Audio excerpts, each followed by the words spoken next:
సామెతలు 24వ అధ్యాయం 8వ వచనం నుంచి ధ్యానించుకోవాలి. 7వ వచనంలో ఏం చూసామండి?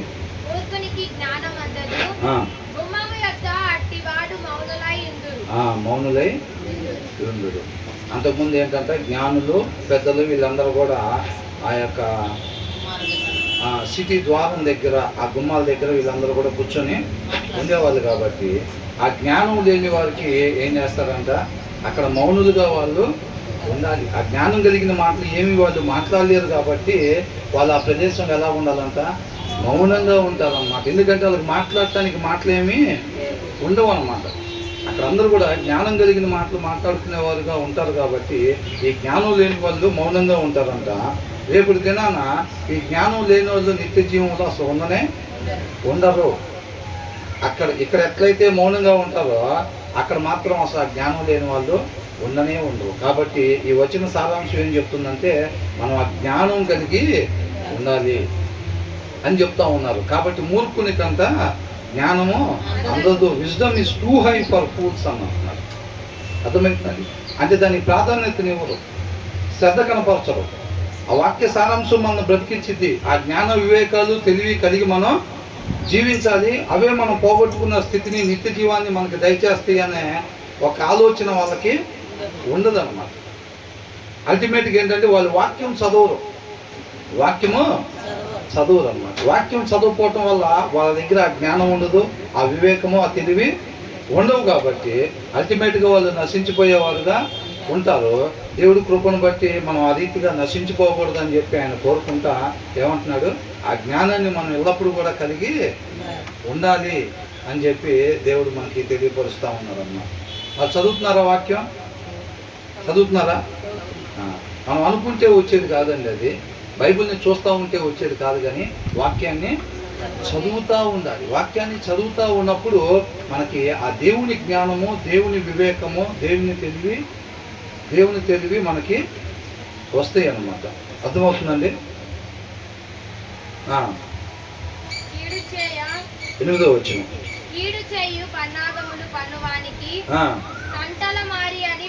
తంటాలమారి అని పేరు పెట్టబడను. ఏం పేరంట?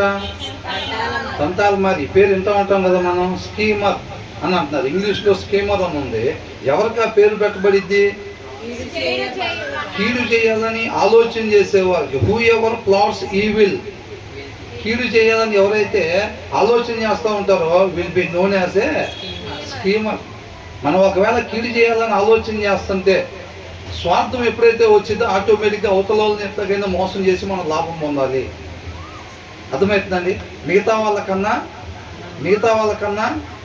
వాళ్ళకన్నా మనకే మేలు కలగాలి అని చెప్పి మనం ఆలోచన చేస్తూ ఉంటాం అన్నమాట. అప్పుడు మనం ఒప్పుకున్నా ఒప్పుకోకపోయినా మన పేరేంటంట, తంటాలమారి.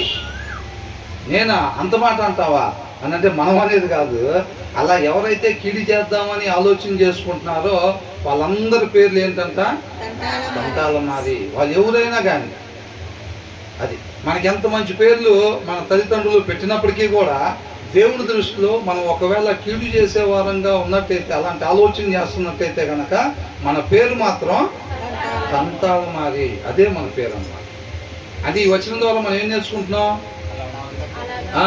కీడు చేయాలని ఆలోచన చేస్తున్నారు అని అంటే ఆ హృదయంలో వాక్యం కావలిగా లేదు. అవునా? వాక్యం 2 అంచులు కలిగిన ఖడ్గము. మన హృదయం యొక్క తలంపులకి, ఆలోచనలకి అది కావలిగా ఉండిద్ది. ఈయన కీడు చేయాలని ఆలోచన చేస్తున్నాడు అని అంటే అక్కడ కావలి లేదు. కాబట్టి రాకూడదు, అక్కడి నుంచి వస్తుంది. కీడు చేయటం అనేది హృదయంలో నుంచి రావచ్చా? రాకూడదు. ఆయన మేలు మాత్రమే చేసేవాడు. ఆయనలో నాటబడి ఉండేవాళ్ళు మేలు మాత్రమే చేస్తారు, మేలు మాత్రమే చేసేటట్టుగా ఆలోచనని చేస్తారనమాట. కానీ వీళ్ళు కీడు చేయాలని ఆలోచన చేస్తున్నారంట. అంటే ఇలా హృదయంలో వాక్యం లేదు. అక్కడ మనకు స్పష్టంగా అర్థమైపోతుంది. వాక్యం అయిన దేవుడు వీళ్ళ హృదయ తలంపులకి, ఆలోచనలకి కావలిగా లేడు. వీళ్ళ హృదయాన్ని దేవుడికి అప్పగించలేదు. నా కుమారుడా, నీ హృదయమును నాకిమ్ము అని చెప్పిన వీళ్ళు చదవలేదు. వీళ్ళ హృదయాన్ని దేవుడికి అప్పగించలేదు. కాబట్టి రాకూడదు ఆ కీడు చేసే ఆలోచన వాళ్ళ హృదయంలో నుంచి వస్తుంది. అర్థమవుతుందండి? ఆయన అడగండి, ఇప్పుడు ఆ కీడు చేయాలని ఆలోచన వచ్చి ఆయన అడగండి, ఏంటి మీరు కీడు మాత్రమే చేద్దామని ఆలోచన చేస్తున్నారా, ఉద్దేశం ఉందంటే, మాకు అక్కడ ఉద్దేశం ఏం లేదండి అని అంటారు వాళ్ళు చెప్పడానికి. కానీ ఏమొస్తుంది? కీడు చేయాలని ఆలోచనే వస్తుంది అన్నమాట. ఎందుకని? అక్కడ కావలి లేకపోవటం వలన ఏమవుతుంది? స్వాభావికముగా వచ్చిన మూఢత్వమే, దాంట్లో నుంచి వచ్చే స్వభావం, గుణలక్షణమే వస్తూ ఉందన్నమాట. కాబట్టి అది వాక్యమయ్యున్న దేవుడు మన హృదయంలో లేకుండా మంచి చేయటం ఏ మనిషి వలన కాదు, అది వాక్యమయ్యున్న దేవుడు వలన మాత్రమే అయ్యే పనులు అన్నమాట. ఇవి మంచి చెయ్యటం కేవలం దేవునికి మాత్రమే సాధ్యమైంది. ఆయన్ని కలిగి ఉంటేనే మనం కూడా చేయగలుగుతాం. అవునండి, ఆయన లేకుండా నరుడు మంచి చెయ్యలేడు. అదనమాట. కాబట్టి వాక్యము చక్కగా మనం శ్రద్ధ కలిగి చదవాలి. వాక్యము శ్రద్ధ కలిగి చదవాలి. ఈ వచనాలు చదువుకుంటే వెళ్తుంటే మనకేమర్థం అవుతుందంటే, అల్టిమేట్గా మనకు వాక్యం లేకపోతే మనం ఏమీ కూడా చేయలేము. మంచి అనేది ఏమీ చేయలేము అన్నమాట. మనం ఎవరైనప్పటికీ కూడా, మనం బాప్తిసం తీసుకొని ఉండొచ్చు గాక, 20 సంవత్సరాల నుంచి చర్చిలకి వస్తూ ఉండొచ్చు గాక, మన హృదయంలో వాక్యం లేకపోతే మాత్రం మనం మంచి చెయ్యలేము. ఎవరైనా సరే, కొత్తగా వచ్చిన వాళ్ళ, కన్వర్ట్ అయిన వాళ్ళ, లేకపోతే అప్పుడే బాప్తిసం తీసుకున్న వాళ్ళు చదవాలేమో, మనం చదవాల్సిన పని లేదు. ఎప్పుడో 30 సంవత్సరాల క్రితం 3 సార్లు బైబిల్ చదివేసాం కదా. అర్థమవుతుందండి? అంతకుముందే 3 సార్లు బైబిల్ మనం చదివేసాం కదా, మనం ఇప్పుడు చదవవసరం లేదు అనుకుంటా. అది ఆల్రెడీ లోపల ఉండిద్దేమో. ఆశ ఎప్పటికప్పుడు తయారవుతాము. ఆ దప్పిగా ఉన్న తత్వం. పొద్దున పూట మంచినీళ్ళు తాగామండి, మధ్యాహ్నం తాగే పని లేదా? పొద్దున్న తాగేంగా, మధ్యాహ్నం కూడా తాగాలి. పొద్దున పూట టిఫిన్ చేసాం, మధ్యాహ్నం భోజనం చేయాలా లేదా? మరి అలాగా. కాబట్టి మనం సజీవులుగా ఉన్నంత కాలము మనం ఆయన మాటతోనే మనం బ్రతికే వారంగా ఉండాలి. కాబట్టి మన వాక్యం చదవటం మాత్రం దయచేసి ఆపద్దండి. నామకార్థంగా కాదు, శ్రద్ధ కలిగి చదవాలి. శ్రద్ధ కలిగి చదవాలి. ఆ సారాంశం మనం బ్రతికించింది. మనిషిగా బ్రతకాలంటే ఆ వాక్య సారాంశం వల్లనే సాధ్యం. వాక్య సారాంశం లేకుండా మనం మనిషిగా బ్రతకలేము అని అంటున్నారు. ఆ తర్వాత ఏమంటున్నారు? ఏంటంట? మూర్ఖుడు, హృదయంలో వాక్యము లేని ఆ యొక్క ఆలోచన ఏంటంట? పాపం. ఆయన పేరు క్రిస్టియన్ పేరు అయితే, ఆయన బాప్తిసం తీసుకొని 20 సంవత్సరాలు అవుతుంటే, ఆయన ఒకవేళ వాక్యం చెప్పే ఆయన అయితే, పాటలు పాడేవాళ్ళు అయితే, ఎవరైనా సరే మూర్ఖుని యొక్క ఆలోచనే పాపం అంట. ఎందుకని? అసలు దాని మంచి ఆలోచనే రాదు అసలు. అర్థమవుతుందండి? స్వాభావికముగా వచ్చేది ఏంటంటే, నేను, నాకు, నా కుటుంబానికి మాత్రమే, నా రక్త సంబంధికులకు మాత్రమే, ఇది దారి తప్పిపోతాం. అర్థమవుతుందండి? మిగతా వాళ్ళు ఎట్లా పోతే మనకెందుకు, మనం మాత్రం దీని వరకు చూసుకోవటం అన్నమాట. కాబట్టి ఇక్కడ ఏమంటున్నారు?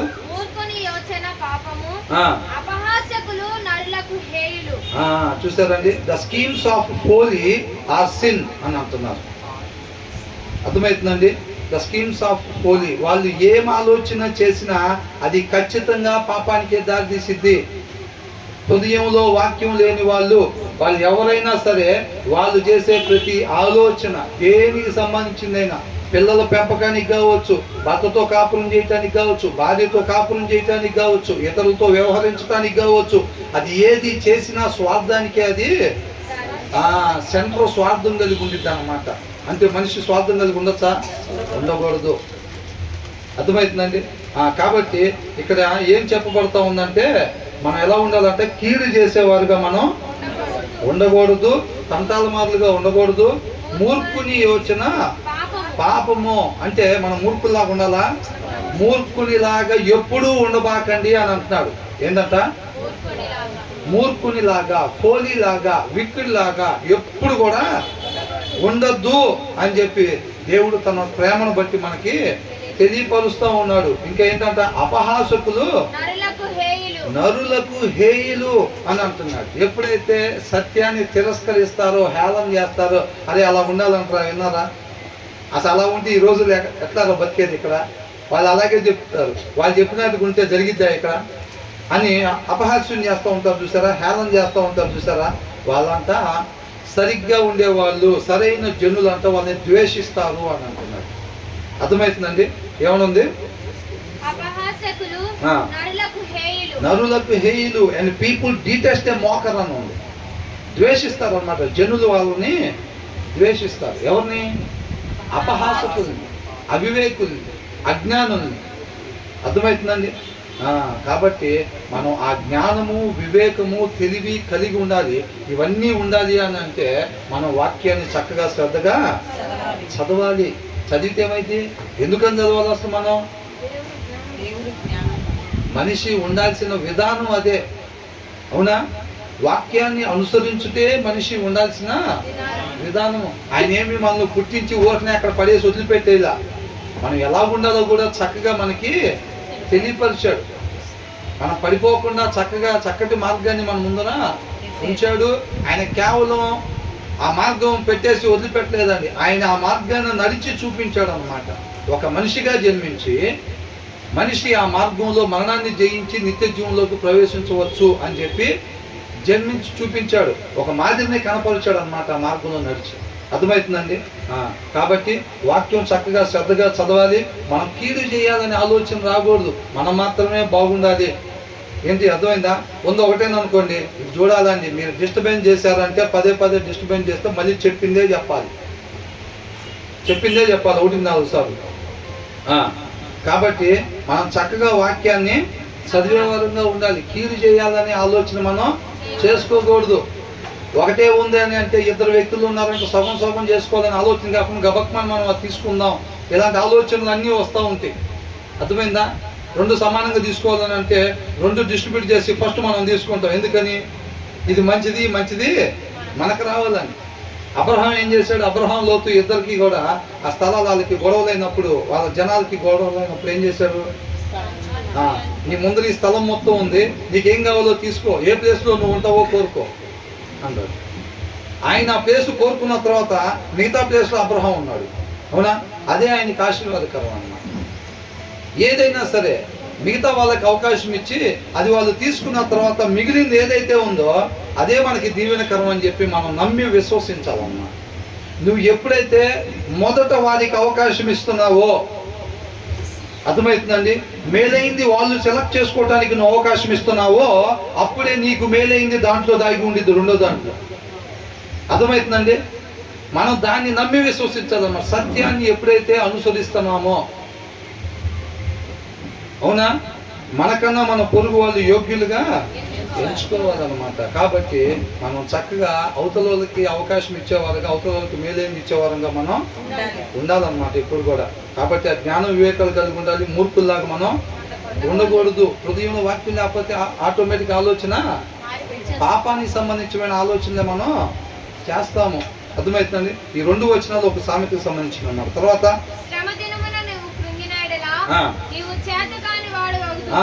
If you falter in the time of trouble అని అంటున్నాడు. How small is your strength అని అంటున్నాడు, అవునా? మనకి ప్రతికూల పరిస్థితి వచ్చినప్పుడు, శ్రమల్లో నుంచి మనం వెళ్ళాల్సి వచ్చినప్పుడు, మనం నిలబడలేకపోతే కనుక, మినుకుమంత పరిస్థితి ఎదురైనప్పుడు కొద్దో గొప్ప చదివామనుకోండి, ఎగ్జామ్స్లో ఎలా ఉండిద్ది? పాస్ అవుతామో ఫెయిల్ అవుతాము, అవునా? మనం కూడా వారానికి ఒకసారి బైబిల్ చదవటం, 10 రోజులకు ఒకసారి బైబిల్ చదవటం అట్లా చేసామనుకోండి, ఏమైంది?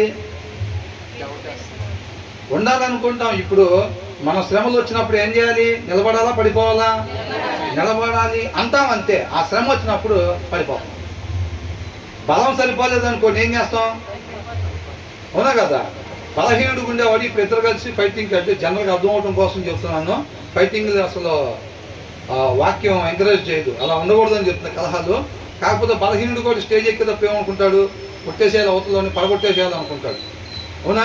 కానీ ఏం చేస్తాడు? అల్టిమేట్గా పడిపోతాడు, అవునా కదా? ఇప్పుడు ఇద్దరు కలిసి కలపడినప్పుడు ఒకరు ఓడిపోతారుగా, ఆయన కూడా ఫస్ట్ వచ్చినప్పుడు ఏమనుకుని వస్తాడు? అవతలని పడగొట్టాలని అనుకునే వస్తాడు. మరి ఏం సరిపోలా? బలం సరిపోలేదు. మనం కూడా వారానికి ఒకసారి, నెలకు ఒకసారి వాక్యం చదివేసి ఏమనుకుంటాం? అస్సలు ఆత్మీయ జీవితంలో జయాన్ని పొందుకోవాలి, ఎక్కడ మన ఆత్మీయ జీవితం పోగొట్టుకోకూడదు అని అనుకుంటాం. అంతే, పరిస్థితి ఎదురవ్వగానే పడిపోతాం. మనం అనుకున్నాం కదా, లోతైన గొయ్యలు, అవునా? అలాంటి ఎదురైనప్పుడు ఏమైంది? సర్పాలు ఎదురవుతాయా లేదా? మన ఆత్మీయ జీవితంలో సర్పాలు, గొయ్యలు ఇవన్నీ ఉంటాయి. సర్పం అంటే ఏంటి? అవునా? మందు ఎలా ఉంటుందంట? నిర్ణయలాడిపోతూ ఉంటుందంట. గ్లాసులో పోసినప్పుడు అట్లా ఉండిద్దంట, తాగేటప్పుడు స్మూత్గా దిగిద్దని అంటున్నారు. కాకపోతే అది అల్టిమేట్గా ఏం చేసిద్దంట? భయంకరమైన విషసర్పంగా అది కాటు వేసిద్ది అని అంటున్నాడు. మన ఆత్మీయ జీవితంలో ఇవన్నీ ఉంటాయి. ఏ సర్పం ఎదురైనప్పుడు మనం నిలబడాలి, దాన్ని జయించాలి అని అనుకుంటారు. లోతైన గుంట ఎదురైనప్పుడు, వేసి ఎదురైనప్పుడు మనం నిలబడేటప్పుడు మన ఆత్మీయ జీవితాన్ని కాపాడుకోవాలి అనుకుంటారు అంతే.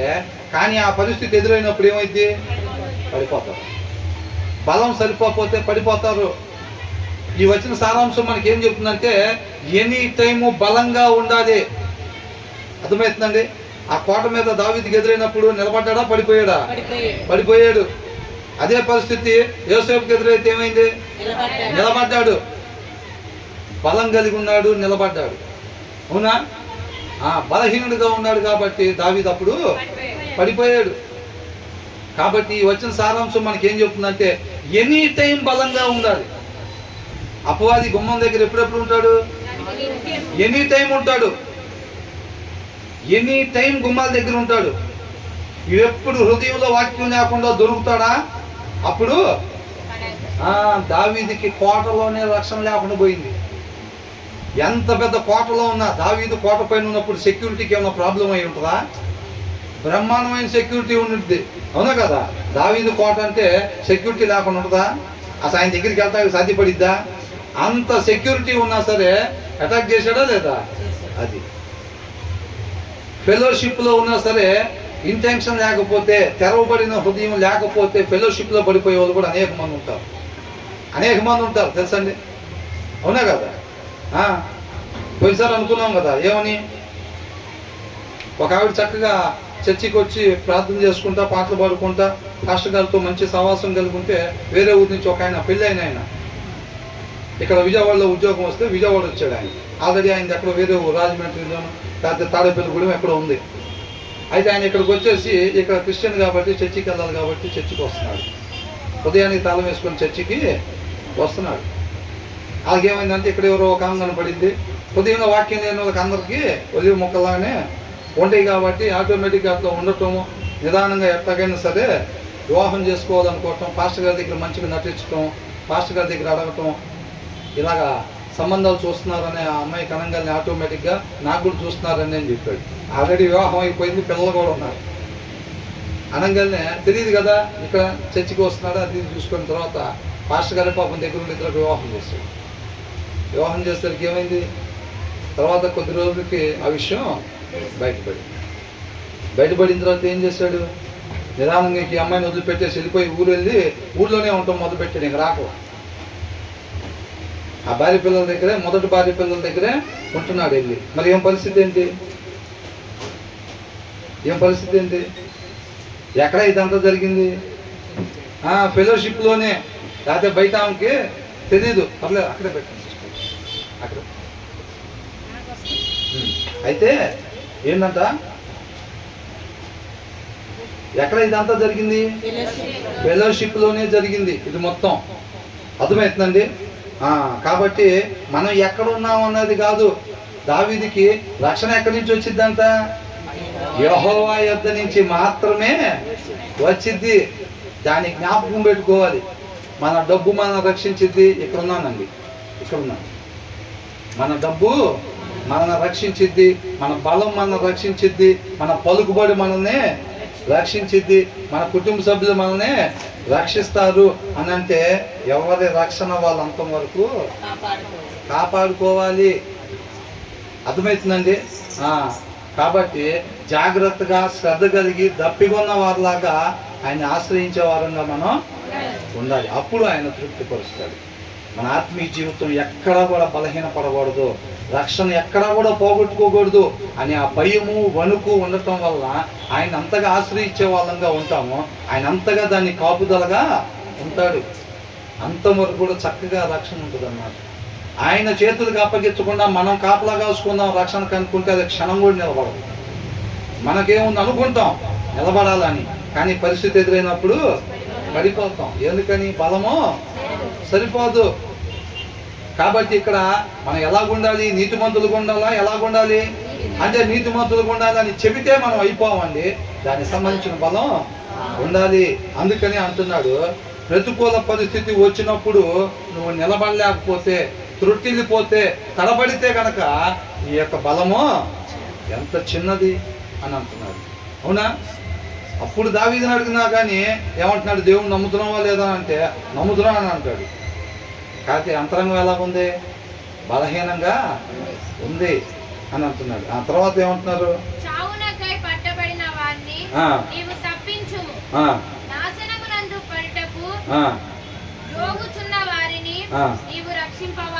ఏమంటున్నారు? మనం ఏం చేయాలంట? Rescue those being lead away to death అని అంటున్నాడు. చావు మార్గంలోకి ఎవరైతే వెళ్ళిపోతా ఉన్నారో వాళ్ళు ఏం చేయాలంట? రక్షించాలి. Hold back those staggering towards slaughter అని అంటున్నాడు. అర్థమవుతుందండి? ఇప్పుడు మనం ఫర్ ఎగ్జాంపుల్ ఏదో ఒక బీచ్కో లేకపోతే ఎక్కడికో వెళ్ళామండి. వెళ్ళినప్పుడు కొంతమంది ఏమవుతారు? బలం సరిపోక నిలబడలేక వాళ్ళు ఏం చేస్తారు? వాళ్ళు కొట్టుకొని వెళ్ళిపోతూ ఉంటారు. లేదంటే ఒక స్విమ్మింగ్ పూల్లో కావచ్చు, స్విమ్మింగ్ చేయడానికి వెళ్ళాం, కొంతమంది ఏమవుతారు? మునిగిపోయే పరిస్థితి వచ్చింది అనమాట. వచ్చినప్పుడు మనం ఏం చేయాలి? వాళ్ళని రక్షించాలంటే ఫస్ట్ అసలు మనకు వచ్చి ఉండాలా లేదా? అది చెప్తున్నారు ఇక్కడ. అవునా? రక్షించే వాళ్ళు ఏం చెప్తారు? మన దగ్గరికి వెళ్ళగానే అయస్కాంతంలాగా వాళ్ళు వచ్చేసేస్తూ ఉంటారా? వాళ్ళు ఏమి ఉండరు. మునిగిపోయేవాడు ఏం చేస్తాడంటే ఆధారం దేన్ని దొరికితే దాన్ని గట్టిగా పట్టుకొని పైకి వెళ్ళాలని చూస్తాడు. మనం పైకి వెళ్ళాలనంటే దాన్ని బలంగా కిందకి లాగాలి. అవునా? ఆధారం లేకుండా నీళ్ళలో మునిగిపోయేవాడికి చేతికి ఏది దొరికితే దాన్ని గట్టిగా పట్టుకొని కిందకి లాగి తన పైకి వెళ్దామని చూస్తూ ఉంటాడు. నువ్వు తన రక్షించడానికి దగ్గరికి వెళ్ళినప్పుడు ఏం చేస్తాడు? నిన్ను పట్టుకొని గట్టిగా నీళ్ళలో కంటే ఆధారం గట్టిగా పట్టుకొని పైకి వెళ్దామని చూస్తాడు. గట్టిగా పట్టుకున్నప్పుడు దాని ఫోర్స్ కిందకి వచ్చింది. మనం వెళ్ళి పట్టుకున్నప్పుడు మళ్ళీ నీళ్ళలోకి లాగుతాడు అన్నమాట. మళ్ళీ నీళ్ళలోకి లాగి తన పైకి రావాలని చూస్తాడు. ఈ పైన ఉండేదానికి పట్టు సరిగ్గా లేదనుకోండి, దీనికి బలం లేదనుకోండి, ఏమైంది? వాడిని లాగుదామని పోయి ఈడు మునిగిపోతాడు. ఎన్నిసార్లు మునిగిపోవట్లేదు అట్లా? అవునా? వీళ్ళకి సరిగ్గా బలం లేదు, వీళ్ళకి సరిగ్గా స్విమ్మింగ్ రాదు. కళ్ళ ముందు కూతురో కొడుకో పడి ఒకవేళ స్విమ్మింగ్లో మునిగిపోతుంటే ఆ ప్లేస్లో తల్లి కావచ్చు తండ్రి కావచ్చు ఏం చేస్తారు? వీళ్ళకి రాకపోయినా గబక్కన దూకుతారు. దూకినప్పుడు ఏమైంది? ఇద్దరు చనిపోతారు. ఎందుకని? ఆ కుమారుడు దగ్గర కుమార్తె దగ్గర దూకుతారు కాపాడాలని. దూకంగానే ఎప్పుడైతే అక్కడ పిల్లల పక్కన దూకుతారో వాళ్ళు ఆటోమేటిక్ వీళ్ళు చేతికి దూకంగానే గట్టిగా పట్టుకొని లాగుతారు నీళ్ళలోకి. అవునా? గట్టిగా పట్టుకొని ఇది బయటికి రావడం కోసం వాళ్ళు లాగినప్పుడు ఆటోమేటిక్ ఏమైంది? వాళ్ళకు కూడా రాదు కాబట్టి, వాళ్ళకు కూడా సరిగ్గా బలం లేదు కాబట్టి ఏమైందంట? వాళ్ళు మునిగిపోతారు. వీళ్ళు పట్టుకున్నది ఇప్పుడు ఏదన్నా ఒక నీళ్ళలో ఒడ్డున్నది ఏదో ఒక ఏరు పట్టుకున్నామండి. ఒక ఏరు పట్టుకొని గబక్కని పైకి రావాలని చూసాము, ఆ ఏరు తెగిపోయింది అనుకోండి, ఏమైంది? మరలా ఈ పట్టుకుని ఆయన కూడా నీళ్ళలోకి వెళ్ళిపోతాడు. ఏం వెళ్ళిపోతాడు? ఆ ఏరు కూడా వెళ్ళిపోయింది. అర్థమవుతుందా? కాబట్టి ఇక్కడ చావునకు ఆ మార్గంలో పడి వెళ్ళిపోయే వాళ్ళు ఎవరైతే ఉన్నారో, తడబడుతున్నారో అర్థమవుతుందండి? వాళ్ళు వెళ్ళిపోయే వాళ్ళు మనం ఏం చేయాలంట? రెస్క్యూ, కాపాడే వరకు ఉండాలన్నమాట. కాపాడాలంటే మన ఆత్మీయ బలమే మిణుకుమంటా ఉంటే కాపాడలేము. కాబట్టి యుద్ధ విమానంలాగా ఎనీ టైం మనం ఎలా ఉండాలంట? బలంగా ఉండాలి. ఆత్మీయ జీవితంలో నిలబడాలని అనుకుని పడిపోయేవారుగా కాకుండా నిలబడేటట్టుగా ఆ బలం కలిగి ఉండాలి. కొద్దో గొప్ప కాదు. రోజుకు ఒక అధ్యాయం. ఏంటంట? రోజుకు ఒక అధ్యాయం కాపాడిద్దా? బైబిల్ మొత్తం చదవటానికి ఎప్పటికైద్ది? అవునా? రోజుకు ఒక అధ్యాయం మనం చదివాం ఎలాంటి బాణమైనా ఏంటి నిలబడతాం అనుకుంటాం, అంతే. నిలబడేది ఉండదు. అర్థమవుతుందండి. ఆత్మ నడిపింపును బట్టి చక్కగా ఆయన పాదాల చేత చేర్చుకున్నప్పుడు ఆ శ్రద్ధ దాని మీద పెడితే ఆయన ఎంతవరకు నేర్పుతాడో అంతవరకు మనం నేర్చుకునే వారంగా ఉండాలి. అర్థమవుతుందండి. కాబట్టి గీత గీసుకొని అంతసేపు అనేది మనం కాదు. క్రికెట్ మ్యాచ్ దగ్గర కూర్చున్నామండి, గంటసేపులో మ్యాచ్ అయిపోతే గంటసేపు చూస్తాం. ఒకవేళ 2:30 గంటలు పట్టింది అనుకోండి మ్యాచ్, చూస్తామా లేదా? అట్లా. కాబట్టి మనం చక్కగా ఎనీ టైం కూడా ఆత్మీయ బలంగా ఉండాలి. బలంగా ఉండాలంటే ఎలా ఉండాలి? ఎనీ టైం దానికి ఇవ్వాల్సిన దాని ప్రాధాన్యతని తెలుసుకొని జ్ఞానం కలిగి ఉంటే కనుక దాన్ని గ్రాప్ చేసుకుంటాం. మనం దాని మీద ఇన్వెస్ట్మెంట్ పెడతాం. ఇన్వెస్ట్మెంట్ ఇప్పుడు బంగారం మీద పెట్టుబడులు పెట్టిన వాళ్ళకి బంగారం కొదువా? లేదుగా. షేర్ల మీద పెట్టుబడులు పెట్టిన వాళ్ళకి షేర్లు ఏమైనా కొదువుకుంటాయా? దాని మీద వాళ్ళు పెట్టుబడులు పెట్టారు అని అంటే దాన్ని వాళ్ళు కొని పెట్టుకున్నారు. స్టాకు ఏం చేశారంట? బుద్ధి గల కన్యకలు ఎలాగైతే నూనె స్టాకు పెట్టుకున్నారో వాళ్ళలాగా ఇన్వెస్ట్మెంట్ పెట్టారు. ఈ బుద్ధి గల కన్యకలు నూనె మీద ఇన్వెస్ట్మెంట్ పెట్టారు అనమాట. అర్థమైనా? నూనె కొని పెట్టుకున్నారు. మనం జ్ఞానం కలిగిన వాళ్ళం అంట. మనం ఎక్కడ పెట్టాలి? సత్యాన్ని కొని పెట్టుకోవాలి. మనం దేన్ని కొని పెట్టాలి? సత్యాన్ని కొని పెట్టుకోవాలి, జ్ఞానాన్ని కొని పెట్టుకోవాలి, వివేకాన్ని కొని పెట్టుకోవాలి, తెలివిని కొని పెట్టుకోవాలి. కొని పెట్టుకున్నప్పుడు అది మన దగ్గర సమృద్ధిగా ఉండిద్ది, బలం బాగుండిద్ది. డబ్బులు బాగున్న వాళ్ళు ఏమంటారు? వాళ్ళ దగ్గర బాగా ఆర్థిక బలంగా ఉన్నారు. వాళ్ళు ఎలా ఉన్నారంట? ఆర్థిక బలంగా ఉన్నారంట. మనం ఏ బలం కలిగి ఉండాలి? ఆత్మీయ బలం కలిగి ఉండాలి. మరి ఆత్మకు ఆహారం ఏంటి? వాక్యము నువ్వు ఎంత చదువుతా ఉంటే, శ్రద్ధ కలిగి నేను ఎంత చదువుతా ఉంటే ఏమైందంట? అంత బలంగా ఉంటాము. ఎవరన్నా అలాంటి పరిస్థితుల్లో ఉన్నప్పుడు మనం ఎవరింటికో వెళ్ళినప్పుడు వాళ్ళు మంచోళ్ళే, చక్కటి విశ్వాసులే. వాళ్ళ మధ్యలో కొద్ది వాక్యం చదవకపోవటం కావచ్చు, లేకపోతే వాళ్ళ చుట్టుపక్కల జరిగిన పరిస్థితిని బట్టి కావచ్చు, వాళ్ళు కొంచెం ఆత్మీయంగా బలహీనంగా ఉండొచ్చు. మనం వెళ్ళినప్పుడు ఏంటో నాకు అసలు ఈ మధ్య దాని మీద ధ్యాస రావట్లేదు, ఏంటో బ్రదర్ అసలు ఇట్లా ఉంది, చదవట్లేదు, లేకపోతే ప్రార్థన చేసుకుందామని అనిపిస్తుంది, అట్లా ఉందనిపించినప్పుడు మనం మాట్లాడే మాటలు వాళ్ళని బలపరచాలంటే ఆ మాటలు ఫస్ట్ మనలో బలంగా ఉండాలి. మనం కాపాడేదానికి ఎనీ టైం సిద్ధంగా ఉండాలన్నమాట. ఫుల్ లోడెడ్ గన్ లాగా ఉండాలి మనం. అవునా? వాక్యంతో బలంగా ఉన్నప్పుడు మనం అలాంటి వాళ్ళు పడిపోయే వాళ్ళుగా ఉన్నారనమాట. వాళ్ళకి అప్పుడప్పుడే కొంచెం తేడా పడుతుంది, ఆలోచనలు తేడా పడుతున్నాయి, వాళ్ళు ప్రవర్తన అప్పుడప్పుడే కొంచెం మాటలు తేడా పడుతుంది, ప్రవర్తన అప్పుడప్పుడే కొంచెం తేడా పడుతుంది. అంటే ఏంటి అర్థం? నూనె అందనప్పుడే దీపం ఏమనిద్ది? మినుకుమని అంతా ఉండిద్ది. మన గబాలను నూనె పోసుకోకపోతే ఆ దీపం ఏమైపోయింది? ఆరిపోయింది. ఆ ల్యాంప్లో మనం ఆయిల్ పోయలేదనుకోండి, దానికి అందనట్టుగా ఉన్నప్పుడే మినుకుమంటా ఉండిద్ది. అర్థమైందా?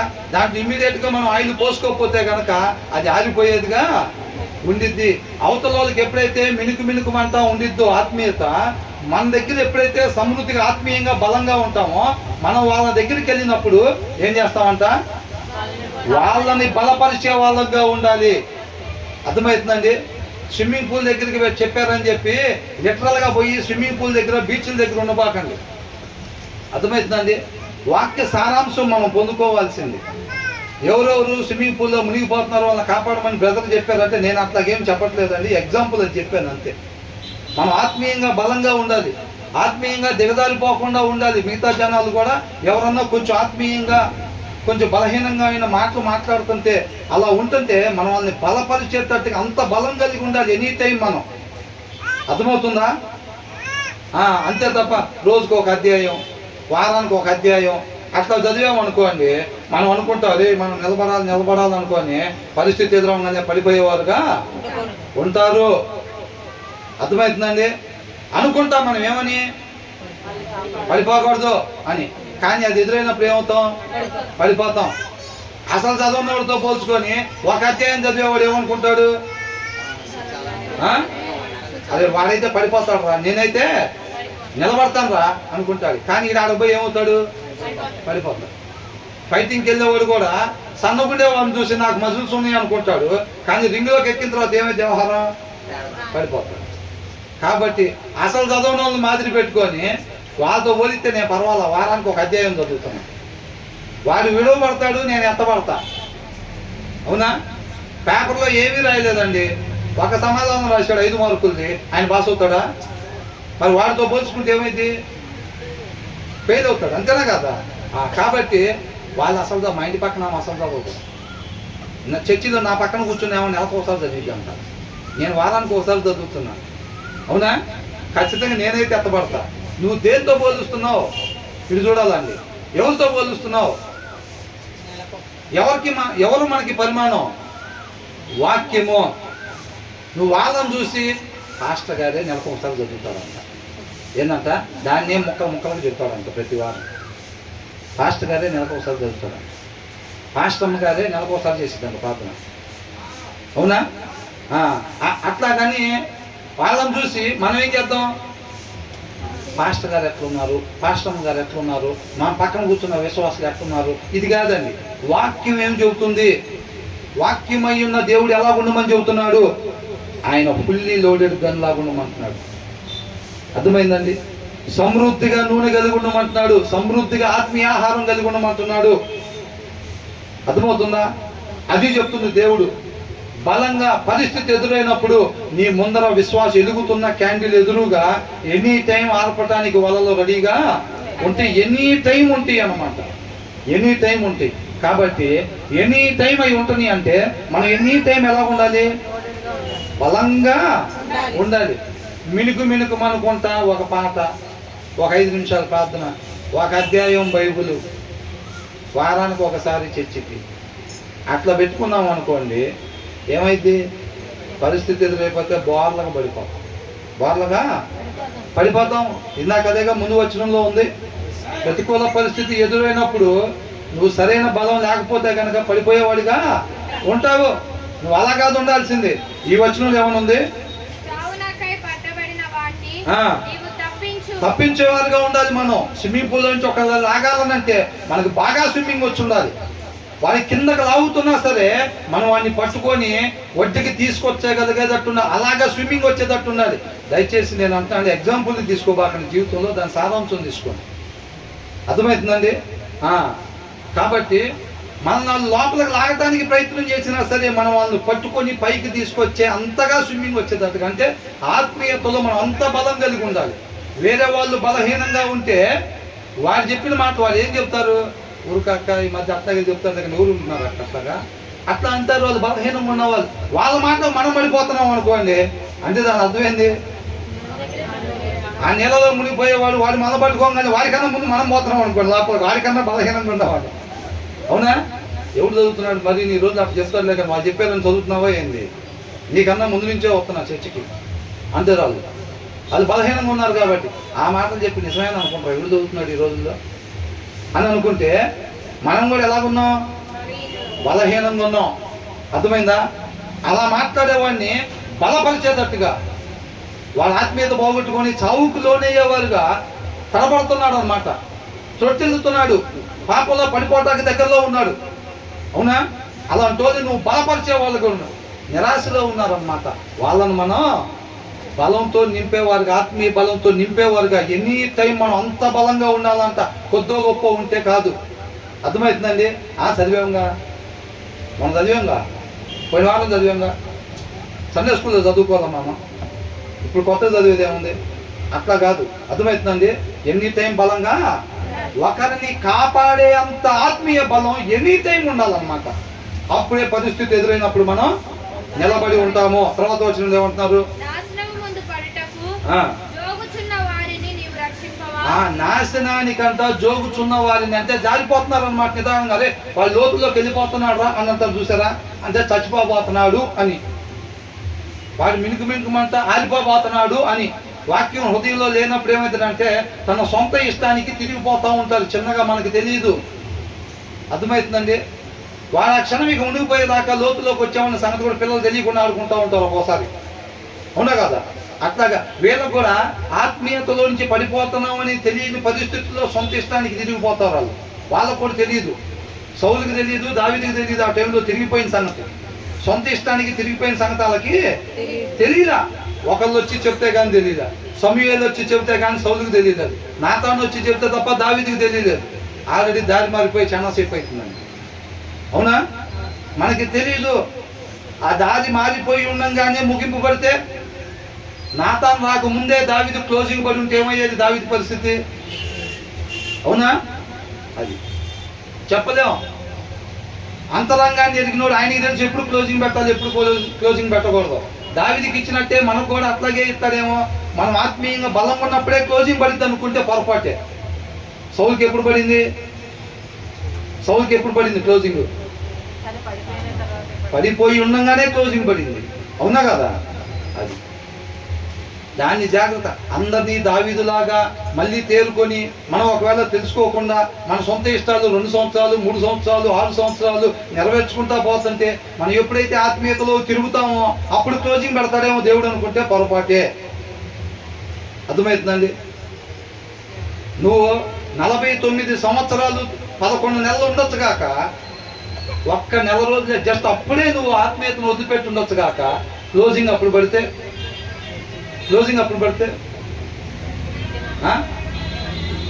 ఇప్పుడు 50 సంవత్సరాల జీవితం అండి. 49 సంవత్సరాల 11 నెలలు ఆయన చక్కగా ఆత్మీయంగా ఉన్నాడు. లాస్ట్ నెల మాత్రం వాక్యంలో వద్దన్నయన్నీ చేసుకుంటూ బతుకుతున్నాడు. అలా చనిపోయాడు ఆయన. ఏమైంది? నిత్య నరకాగ్నికే. అర్థమవుతుందండి? అంతం వరకు రక్షణ కాపాడుకోవాలన్నారు. కనీసం కొంత మటుకన్నా కాపాడుకోమని ఎక్కడ రాసి లేదు అసలు. అర్థమైందండి? మినిమం 3 సంవత్సరాలన్నా ఉండాలి ఎవరైనా ఆత్మీయతలో అని ఏం రాసి లేదు అక్కడ. అంతము వరకు. అర్థమవుతుందండి? కాపాడుకోవాలి. అప్పుడే నిత్య జీవం అని అంటున్నాడు. అంతేగాని బాప్తిసం తీసుకున్న వాళ్ళందరికీ నిత్య జీవం ఏమీ రాదు. దాని బైబిల్లో పోల్చబడి ఉంది. ఐగుప్తులో నుంచి ఇశ్రాయేలు అందరినీ తీసుకొచ్చాడు దేవుడు. కొందరినే తెచ్చాడా? అందరినీ తెచ్చాడు. దాన్ని బాప్తిస సాదృశ్యంగా చూపించారు అనమాట వాక్యంలో కంపారిజన్. ఐగుప్తులో నుంచి బయటికి ఎట్లా వచ్చారో బాప్తిసం తీసుకునే వాళ్ళు అట్లాగా. ఎందరైతే విశ్వసించి దాని ప్రకారంగా క్రియలు చేశారో వాళ్ళు మాత్రమే నిత్య జీవంలోకి వెళ్ళారు. కానీ మిగతా వాళ్ళు అదే కణాల్లోకి వెళ్ళారులే, కానీ మిగతా వాళ్ళు అరణ్యంలోనే రాలిపోయారు. ఐగుప్తులోంచి బయటకు వచ్చినంత మాత్రాన్ని కాదండి, బాప్తిసం తీసుకున్నంత మాత్రాన్ని నిత్య జీవం రాదు.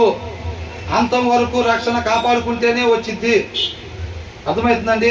కాబట్టి వాళ్ళతో కంపేర్ చేసి, వెనకాలతో కంపేర్ చేసి, వాళ్ళు అసలు చదవట్లా, నేను పర్వాలా, ఆమె అసలు 1-2 వారాలు అయింది పాట పాడి చర్చిలో, నేను ఆల్రెడీ 2 పాటలు పాడా, అట్లా వాళ్ళతో వీళ్ళతో కాదండి. వాక్యమై ఉన్న దేవుడు ఏం చెప్తున్నాడు? ఇది మనిషి ఉండాల్సిన విధానం. వాళ్ళు కాదు, వీళ్ళు కాదు, మనిషి ఉండాల్సిన విధానము దీంట్లో చెప్పబడతా ఉంది. దాని ప్రకారంగా మనం ఉండాలి. కాబట్టి నశించిపోవటానికి జారిపోతున్న వాళ్ళని, బలహీనంగా ఉన్న వాళ్ళని, నీరు గారిపోతున్న వాళ్ళని బలపరచాలి మనం. అర్థమవుతుందండి? తర్వాత వచ్చిన ఏమంటున్నారు?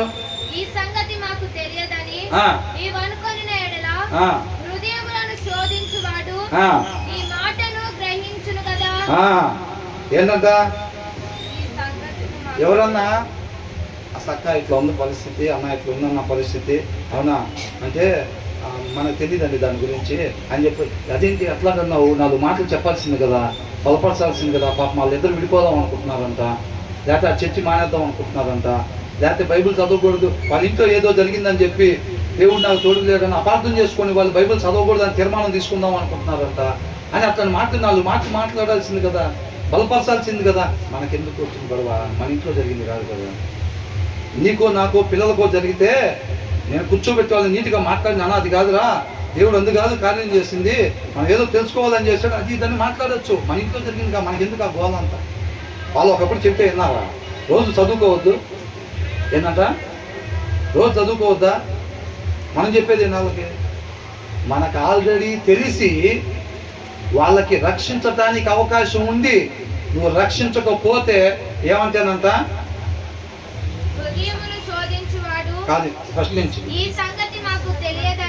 వాళ్ళు ఉన్న పరిస్థితి ఎప్పుడైతే నీ దగ్గర నా దగ్గర తెలియపరుచుకున్నారో, లేదు నీకు నాకు ఆ విషయం వాళ్ళు కొద్దిగా ఎట్లున్నారు, ఏంటి చర్చికి రాలేదని అంటే వాళ్ళ ఇంట్లో ఏదో జరిగిందంట, వాళ్ళు దేవుడు ఏంటి ఇట్లా చేశాడని కొంచెం వాళ్ళ ఆలోచనలో పడి అందుకనే రాలేదంట అని అన్నప్పుడు మనం పని కట్టుకొని ఆ విషయం మన దగ్గరికి వచ్చినప్పుడు మనం వాళ్ళ ఇంటికి వెళ్ళి వాళ్ళని బలపరిచి వచ్చేటట్టుగా ఉండాలి. మన ఇంట్లో కాదు కదా జరిగింది, ఇది మనకు కాదు కదా జరిగింది, మన రక్త సంబంధికుల్లో కాదు కదా, మన సర్కిల్ తీసుకుంటాం కదా, మన సర్కిల్లో మెంబర్స్కి కాదు కదా ఇది జరిగిందని చెప్పి వదిలిపెడితే, మీ పిల్లలకి అలా జరిగితే పిల్లోడు సరిగ్గా అట్లా ఉంటున్నాడు అని అంటే అక్కడ హాస్టల్లో ఉన్నా సరే ఏం చేస్తాం, వదిలిపెట్టేస్తామా? అట్లా కాదు, ఏదైనా పని ఉందా మానుకొని ఇలారా నాన్న అలారా అలారా అని చెప్పి అవసరమైతే ఫోన్ పెట్టేసిన తర్వాత భార్యతో ఏం మాట్లాడతాం? లేదు, వాడు ఏంటో కొద్దిగా విశ్వాసంలో బలహీనంగా మాట్లాడుతున్నాడు, ఆడి మాటలు దాని మీద ధ్యాస కనబడతలేదు, కాబట్టి ఆడి దగ్గరికి వెళ్ళి మనం మాట్లాడాలి, బలపరచాలి, వాడిని విశ్వాసంలో బలపరచాలి. లేకపోతే పిల్లోడు ఆపదలో ఉన్నట్టున్నాడు, వింటున్నారండి ఏమన్నా? పిల్లోడు బలహీనంగా ఉన్నట్టున్నాడు, వాని విశ్వాసంలో బలపరచాలని చెప్పి వెళ్తామా లేదా? మరి వేరే వాళ్ళు అట్లుంటే ఏం చేస్తాం? ఎందుకులే అని చెప్పి ఏమనుంది తెలుగులో అక్కడ, ఈ సంగతి మాకు తెలియదని. ఏంటి? నీవు ఒకవేళ అనుకుంటే లోపల అర్థమవుతుందా? మనకెందుకు వచ్చిన గోళ? వాళ్ళు అసలుకే మంచోళ్ళు కాదు. ఏంటంట? వాళ్ళు అసలుకే మంచోళ్ళు కాదు. రేపు రోజు ఏదైనా జరిగిందంటే మన మీద చెబుతారు, అట్ట చెబుతారు, ఎట్ట చెబుతాం. మనకుండే ధైర్యం ఆత్మ నడిపింపు ద్వారా మనం నడుస్తాం కాబట్టి వ్యర్థమైన మాటలు మాట్లాడు. మన హృదయంలో ఎల్లప్పుడూ సమృద్ధిగా వాక్యం ఉన్నట్లయితే కనుక ఏంటంట, మాట్లాడాల్సిన మాటలే మనం మాట్లాడతాము. కాబట్టి మనం అవతల వాళ్ళు జారిపోయేటట్టుకున్నారు, విశ్వాసంలో బలహీనంగా ఉన్నారు అన్నప్పుడు వాళ్ళని బలపరిచేటట్టుగా ఉండాలి. మనం ఎనీ టైం మనం ఆ కండిషన్లో ఉండాలి. అర్థమవుతుందండి? మనకెందుకులే అని అనుకుంటే మాత్రం ఏమనుకుంటున్నారంట? అట్లా అనుకుంటే ఒకవేళ హృదయంలో శోధించేవాడు నువ్వు లోపల అనుకున్నావు చూసావా ఏమని? అవునా? కొంతమంది ఏం చేస్తారు, వాళ్ళ పరిస్థితి చెప్పుకుంటుంటే లైట్ తీసుకుంటారు. మా ఇంట్లో పరిస్థితి ఇలా ఉందండి, దయచేసి ప్రార్థన చేయమని కోరుకుంటానండి అందరినంటే మా ఇంట్లో కాదు. వాళ్ళ కిందకి నీళ్ళు వస్తే ఆ రోజు ఏడ్చుకుంటా వాళ్ళే నిలబడి, మొన్న వాళ్ళు చెబుతుంటే ఏం చేసావు, మొన్న వాళ్ళ అవసరత గురించి ప్రేయర్ రిక్వెస్ట్ గురించి చెబుతుంటే అటు ఇటు దిక్కులు ఎత్తుకుతూ ఉంటాం. మన సంగతి కాదు, వాళ్ళ ఇంట్లో ఏదో ప్రాబ్లం ఉన్నారు, సరిగ్గా బైబుల్ చదువుకుంటారు వాళ్ళు. ఏంటంట?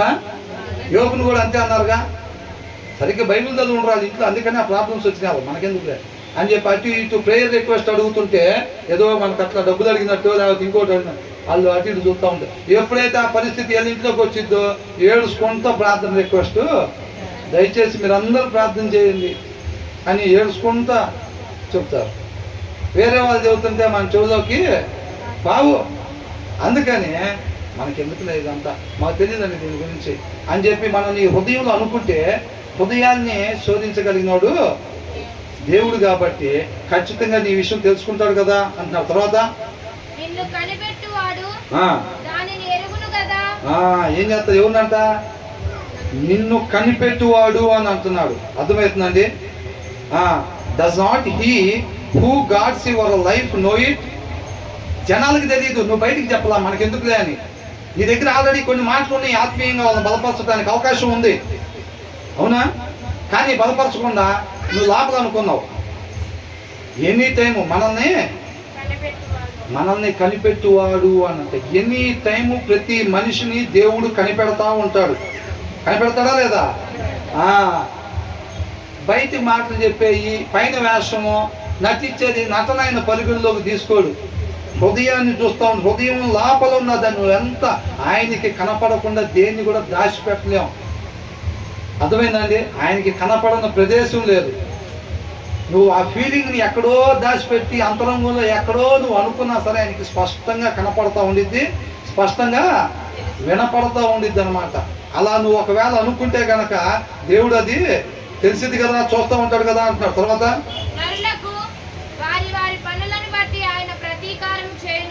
ఏంటంట? నరులకు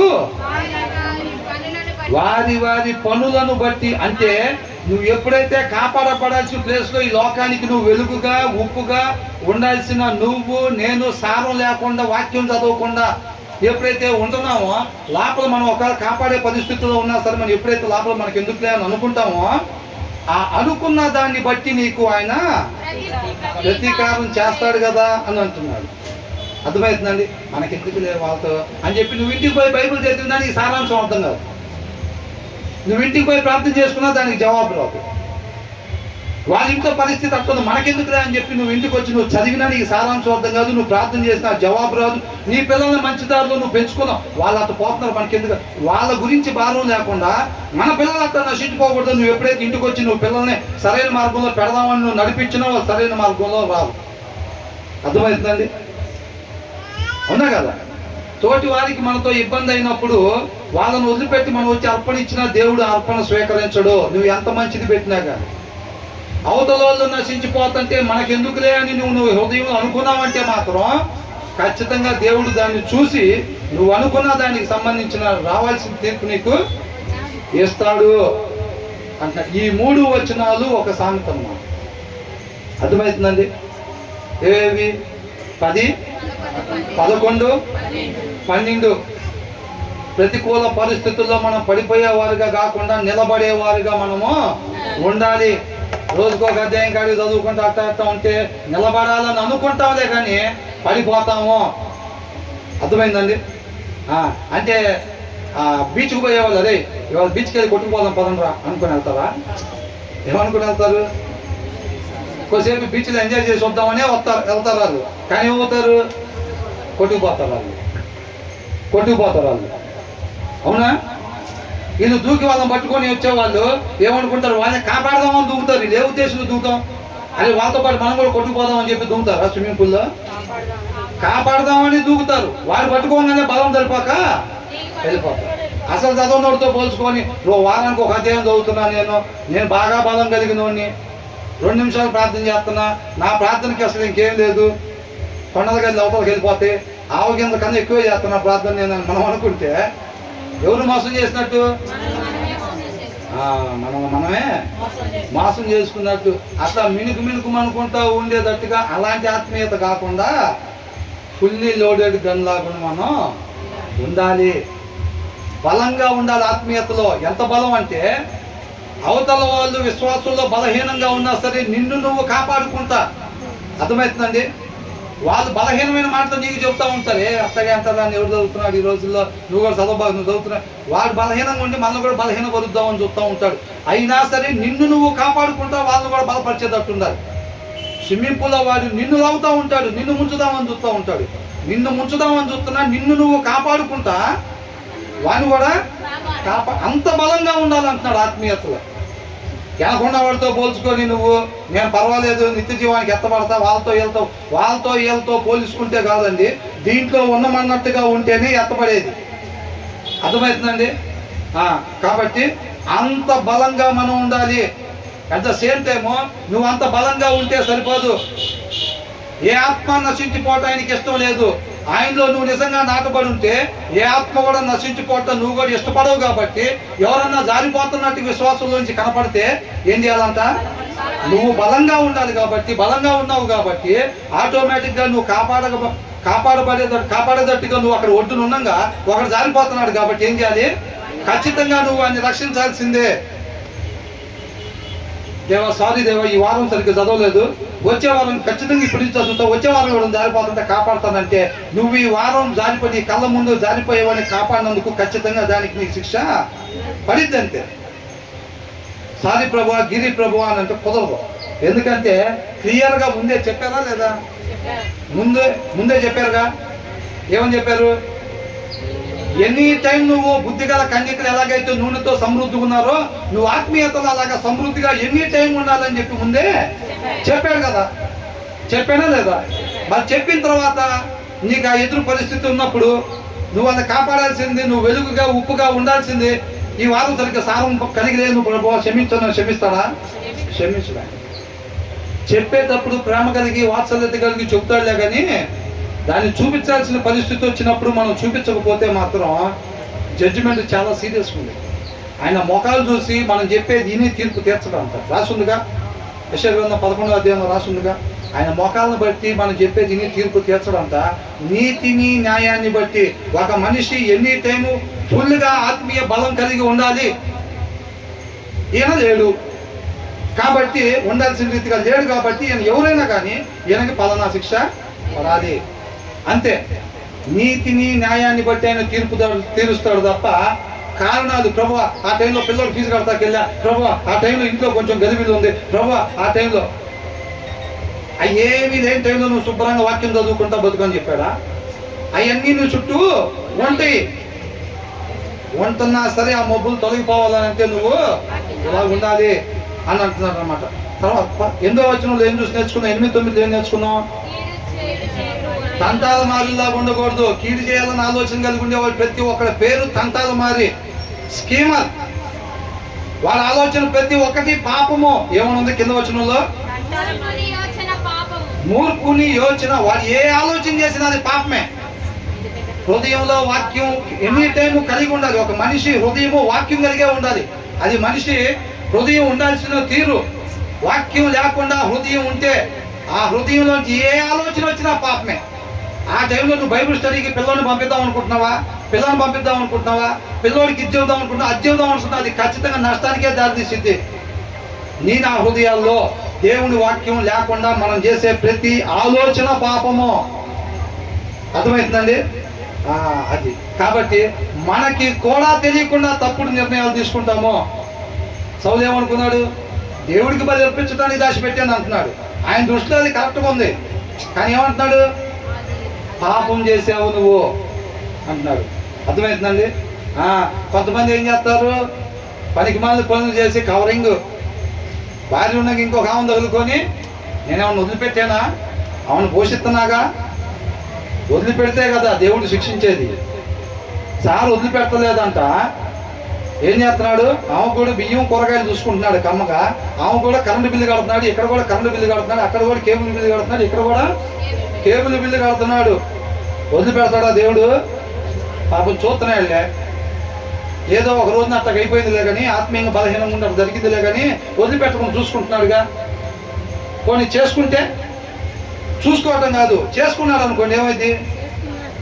చేసుకున్నా కానీ నీ సంగతి చూసుకుంటాడు ఆయన. అవునా కదా? అది ఆ తెలివితేటలు దేవుడి దగ్గర పోకుండానే ఉండాలి. ఆ దిశగా అది గొయ్యని ముందే తెలుసుకోవాలి. మనిషి ఉండాల్సిన విధానం రాశారు కదా. మరి మనం రేపు దినాన్ని మనం గడపాలి అని అంటే ఈ దినాన్ని మనం ఎలా ఉండాలి? శుభ్రంగా చదవాలి. చదవకుండా రేపు దినంలోకి ఎంటర్ అయిపోయాం అనుకోండి ఏమైంది? ఎంటర్ అయిపోయిన తర్వాత ఏముండదు. అది గొయ్యని తెలియదండి. గోతి లాపల నుండి గొయ్యని తెలియదు సార్. అది లాగండి అన్నట్టు ఎవరు అవుతాడు? అది ఆ దినాన లబోతి బొమ్మను మొత్తుకున్న ధనవంతుడు ఏం చేశాడు? లాజరు అంటే అబ్రహాం రూమును ఆనుకొని ఉంటే ఈయన మంటలా కాలిపోతా అబ్రహామా అబ్రహామా అని అంటున్నాడు. పిలిస్తే రక్షింపబడ్డా? ఏం లేదు. గోతులో పడకముందే చూసుకోవాలి వ్యవహారం ఏదున్నా కానీ. అర్థమైందా? అందుకనే భయము వణుకు కలిగి ఉండాలన్నమాట. మన వల్ల కాదురా బాబు, ఆయన ఉన్నాడా లేదా, ఎనీ టైం ఆయన ఉన్నాడా లేదా చూసుకుంటా ఉండాలి. బుద్ధి కలిగిన కణికలు ఏం చేశారు? చూసుకుంటున్నారు. నూనె ఉందా లేదా. ఆయన ఎప్పుడన్నా రాని, ఆయన రేపు వచ్చినా, ఎల్లుండి వచ్చినా, వచ్చే వారం వచ్చినా, వచ్చే సంవత్సరం వచ్చినా ఏం చేస్తున్నారు? నూనె చెక్ చేసుకుంటా ఉన్నారు. ఆత్మీయ జీవితం చెక్ చేసుకుంటా ఉన్నారు. అర్థమవుతుందండి? అలాగే ఉండాలి. ఎనీ టైం బలంగా ఉండాలంట మనం. కాబట్టి మనకి 8-9 వచనాల్లో మూర్ఖుని ఆలోచన ప్రతి ఒక్కటి పాపము. అపహాసకులు అంట నరులకు హేయులు, వాక్యాన్ని తిరస్కరించేవాళ్ళు, దేవుడు మాటలను తెలిసినా సరే ఆయన వద్దని చెప్పినా చేసేవాళ్ళు అపహాసకులు. నరులు వాళ్ళని ద్వేషిస్తారు. అర్థమవుతుందండి? ద్వేషిస్తారు. ఇక్కడి నుంచి ఏంటి 10, 11, 12లో ఏం చూసాం? ఎనీ టైం ఆత్మీయ బలంగా మనం ఉండాలి. అంతే తప్ప మనం బలహీనులుగా ఉండకూడదు. మా వాటికి మేము కాపాడుకుంటామండి అని అంటే అంత మాత్రం ఉండటానికి కాదు. నీ వాటికి నువ్వు సారం కలిగి ఉన్నారా, లేకపోతే లోకానికి నువ్వు ఉప్పు అన్నారా? లోకానికి ఉప్పు. అందుకోసం నిన్ను సృష్టించా. నా మట్టికి నేను వాక్యం చదువుకుంటున్నా, నా మట్టికి నేను ప్రార్థన చేసుకుంటున్నా, నా పిల్లల మట్టికి జాగ్రత్తగా చూసుకుంటున్నా, నా భార్య వాటికి నేను జాగ్రత్తగా చూసుకుంటున్నా. అంత మట్టికే కాదు. అర్థమవుతుందండి? ఆయన కృపను బట్టి నిన్ను ఎక్కడెక్కడికి ఆయన ఆత్మ నడిపింపును బట్టి నడిపిస్తాడో, నీ ద్వారా నా ద్వారా ఆయన ఏ కార్యాలు ముందుగా సిద్ధపాటు చేసుకున్న సత్క్రియలు, ఆయన ఆలోచన చేసుకున్న సత్క్రియలు చేయాలని ఆయన కృపను బట్టి రక్షించుకున్నాడు. మన ద్వారా ఆయన కొన్ని సత్క్రియలు చేయాలి. ఆయన రాజ్య స్థాపనలో మనల్ని కూడా భాగస్తులుగా, గొప్ప భాగ్యం ఎంచుకోవాలి మనం ఆ విషయంలో. అర్థమైందండి? భాగస్తులుగా మనల్ని కూడా ఏర్పాటు చేసుకున్నాం. కేవలం సహోదరులను పిలవటం కాదండి, ఆయన తోటి పనివారంగా మనకి ఆ బాధ్యతని. ఎంతటి వారం అని? ఆయన రాజ్య స్థాపన చేసి ఎంత దూరమా మనం కాదు. అయినా సరే ఆయన కృపను బట్టి, ఆయన ప్రేమను బట్టి మనల్ని మన ద్వారా సత్క్రియలు చేయాలని ఆయన ఆలోచన చేసుకుని మనల్ని పుట్టించాడు. ఆయన కృపను బట్టి రక్షించుకున్నాడు. రక్షణ ఆయన కృప వల్లనే వచ్చింది. అందుకని ఎవరు నీతి క్రియలను బట్టి రాదు. ఆ రక్షణ ఆయన కృపను బట్టి రక్షించుకున్న తర్వాత మనం విధేయత చూపించుకుంటా ఉంటే ఆ క్రియలు జరిగించుకుంటా ముందుకెళ్తా ఉంటాం అంతం వరకు కూడా. చక్కగా ఆయన హృదయ ఆలోచనలు ఏ సత్క్రియలు మన ద్వారా జరిగించాలని ఆలోచన చేసుకున్నాడు, ఆశపడ్డాడో మనం చక్కగా విధేయత అంటే మనం ఎనీ టైం జీరోగా ఉండేటట్టు చెక్ చేసుకోవాలి. ఏంటంట, నా ఇష్టం అనేది ఏమి లేకుండా బాప్తిస్మ దినాన్ని రోజు నేను తీర్మానం తీసుకున్నప్పుడు నన్ను నేను మరణానికి గురి చేసుకున్నా కాబట్టి నా ఇష్టం ఎక్కడ ఇక లేకుండా ఎనీ టైం చెక్ చేసుకుంటా పూర్తిగా ఆయన ఇష్ట ప్రకారంగానే మన జీవితంలో ముందుకి కొనసాగేటట్టుగా అంతం వరకు చూసుకోవాలి, చెక్ చేసుకోవాలి. దానికి మన బలం సరిపోదు, ఆయనే దాన్ని కూడా చేయాలి. కాబట్టి వాక్యం ఎనీ టైము చదువుతుంటేనే మనం ప్రతి క్షణం కూడా మనం మరణానికి గురి చేసుకుంటా వెళ్ళాలి. ఒకసారి నీళ్ళలో మునిగి లేసాం కరెక్టే, at the same time any time మనం ఉపేక్షించుకుని ఆయన వెంబడించాలన్నమాట. ఆ ఉపేక్షించుకోవాలనంటే ఆ బలం కావాలన్నమాట. అది వాక్యంలోనే ఉంది, ఆయనే బలవంతుడు. కాబట్టి మన వాక్యం సమృద్ధిగా ఎల్లప్పుడూ చదవాలి. ఈ లోకంలో అన్నిటికన్నా కానీ ఇదే విలువైంది, దీంతో సమానమైంది ఏది కూడా లేదు. కాబట్టి దీన్ని మనం కొనుక్కోవాలి, ఇన్వెస్ట్ చేయాలి. వాక్య సారాంశాన్ని ఆశపడి చదివే వారంగా మనం ఉండాలి. మనం ఉండాల్సిన రీతిగా ఉండి ఆయన్ని మహింపరిచే వారంగా ఉండాలి. దేవుడికి మహింపరు.